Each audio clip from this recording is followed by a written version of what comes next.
Hey Taylor, how's things? Things are things. How are I things think with you? good. I think I've interviewed you about three times now since you announced this record, and now it's finally going to be coming to fruition. It is February 12th. We finally have the date. I'm so excited about it. Because first three times I don't think I could say that. So Yeah, I think you were trying to say something about 220, but then you guys just decided to push it back.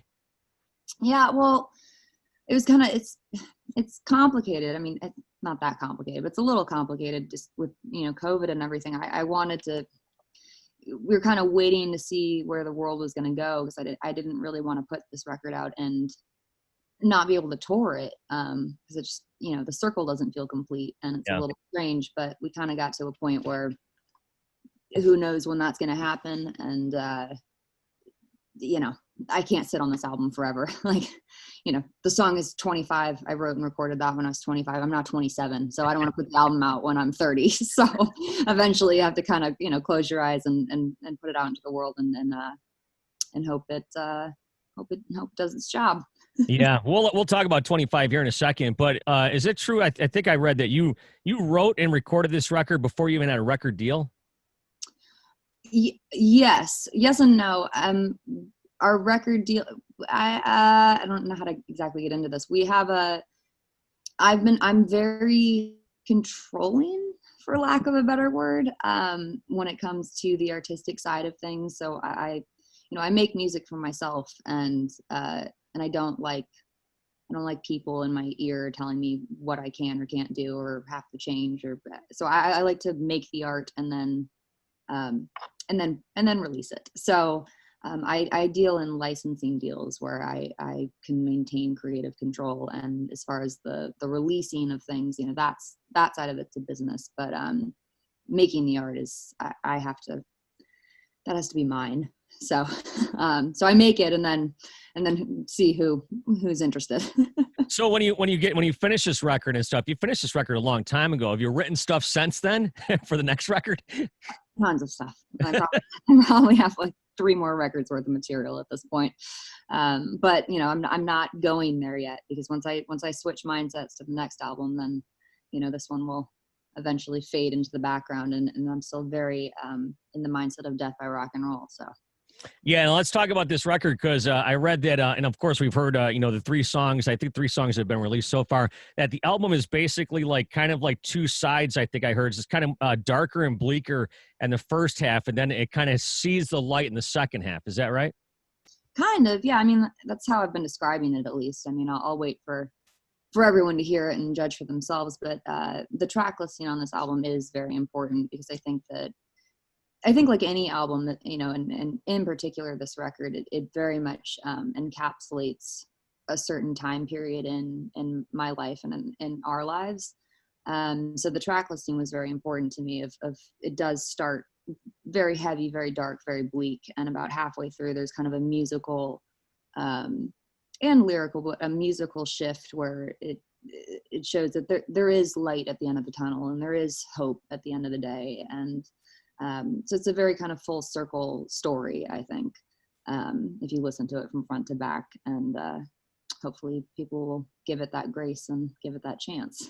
Yeah, I mean, I love some of the last stuff. We've talked about this before, but do you think that some of the darker stuff was kind of written? You said that you were kind of like, maybe not, fighting mental illness, but there are some dark times in your life, and then maybe you started to come out of that and started to write some more positive songs. Uh, I mean, I think they were all they were all kind of written not necessarily from the exact same headspace, but all during a kind of a very tumultuous time period in my life, where I was dealing with a lot of grief, a lot of depression, a lot of substance abuse, that everything that comes along um, with loss, and tragedy and trauma. But I think that this, even though it's titled Death by Rock and Roll, I think that it's actually a very hopeful record, and I think that um, it hopefully will inspire hope in people, because that's what it did for me. Like, I know it sounds really cliche, but I credit the writing and the making of this record is the reason that I'm still here. Like, it's the thing that kept me alive, and is the reason that I'm here today. So Yeah, and even being locked down for the last year or so, how you doing now? I'm doing all right. I mean, I'm getting a little bored, um, probably like everyone. But it's now it's winter, so you can't really going outside is way less fun than it was back in July. But it's hanging in there like everyone else, just still playing a lot of acoustic guitars, waiting for the day that I can actually plug in with the band again and play these songs in front of an audience. That would be awesome.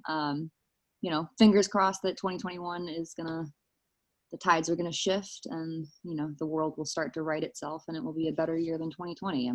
I'm hopeful. Yeah, yeah, no doubt. So, so what happens? Do you like call or tweet Tom Morello and say, "Hey, I got this song," or how does that work? Well, and so it went. uh, Tom and I have known each other for a few years now.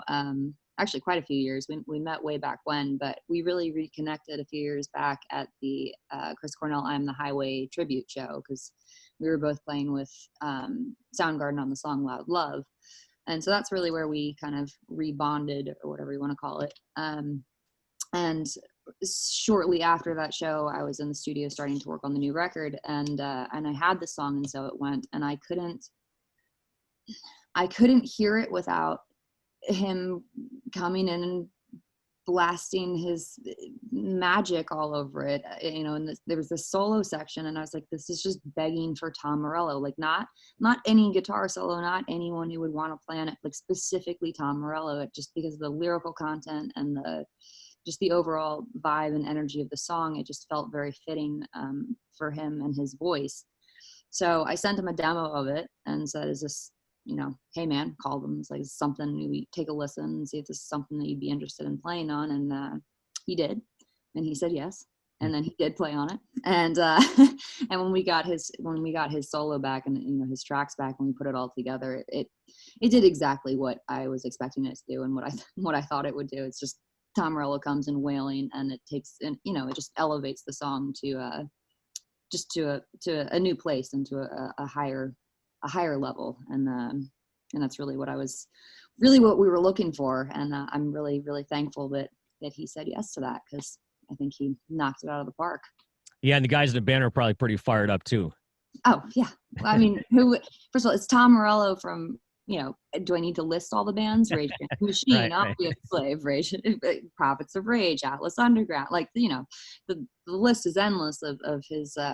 But really, what I love about Tom and all guitar players that I love specifically, is that they're so unique in how they play, that they sound like, specifically with guitar. I mean, any musician, but specifically with guitar players. I love guitar players that when you hear them, you immediately know who that is, because they're singing and they're emoting with their guitar in a way that not everyone does. It's not about how many notes you can play. It's about how you're saying them. So they're taking the guitar and turning it into a human voice, and that's what I love about guitar playing, and that's what I love about Tom, and why it felt very appropriate for him to be on this song.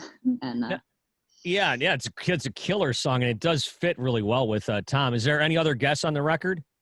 there are. There's also a song called "Only Love Can Save Me Now," which features the amazing Matt Cameron and Kim Thale of Soundgarden, Hmm. which was a kind of a dream collaboration for me. Still a bit hazy about that one. It's a bit surreal. I mean, one of my favorite songs on the record, so I really can't wait for people to hear that one. We did it in Seattle. We flew to Seattle. We filmed. We we also just nah, can't say that. But we recorded in Seattle at London Bridge Studios, which is where Soundgarden recorded "Louder Than Love," and Pearl Jam recorded "10," and Alice in Chains recorded a bunch there. So just to be in such like an iconic space, and to walk into that place with these mighty gods, titans of rock and roll, was and create something new together, was just, I don't even know how to put it into words. It's the coolest experience of my life, and to hear that song come to life as soon as they started to play, it was just otherworldly. I mean, they really it wouldn't be the song it is without them. Let me put it that way. Yeah. No, I can't wait to listen to the record. I think I messaged you. I already ordered it online back in December. I'm like, I got to hear this because, I mean, Death by Rock and Roll was so killer when I first heard it. And then I've kind of tried to stay away from it because I want to listen to everything. But I had to listen to 25, to hear that and kind of talk to you about a big epic feel with that breakdown in the middle. Of course, the video with the city in the background and stuff. Talk a little bit about that song that you wrote 2 years ago. Well, 25 was, I want to say I don't know if it was the first song written, but it was the first song we recorded for the record. I wrote it when I was 24, turning 25, and recorded it right after I turned 25. So it's a very autobiographical song, I guess, in a lot of ways. It was kind of me sitting and reflecting on my life up until that point, like everyone does when they have a birthday, I think. I don't want to say I was in necessarily the greatest of headspace while writing it, but but it was certainly very raw and very honest, and where I was at the time. And it's still very, it's still very, it was only 2 years ago. I haven't changed that much in 2 years. So it's still very relevant. It's a very personal song, but it's also very cinematic, and it kind of, the concept of the song came from, I want to write about 25, and I had this idea of how can I incorporate every number and somehow count up to 25 and have it make sense and not be super cheesy and terrible. So it was, a little bit of trickery in there, but it's a very autobiographical song, slathered with a ton of metaphor, so it can mean whatever you want it to mean to you. But to me, it's very personal. No, it's killer. I can't wait to hear the rest of the record. Like I said before, I love your stuff, man. I think probably one of my favorite bands in the last 10 years, since 2010. And you guys have had so much success. Of course, you guys were, I think, number 4 as far as rock songs played this year. I think you were the only female-fronted band as far as rock songs. Is there any other, bands out there, female-fronted bands that maybe rock radio is sleeping on?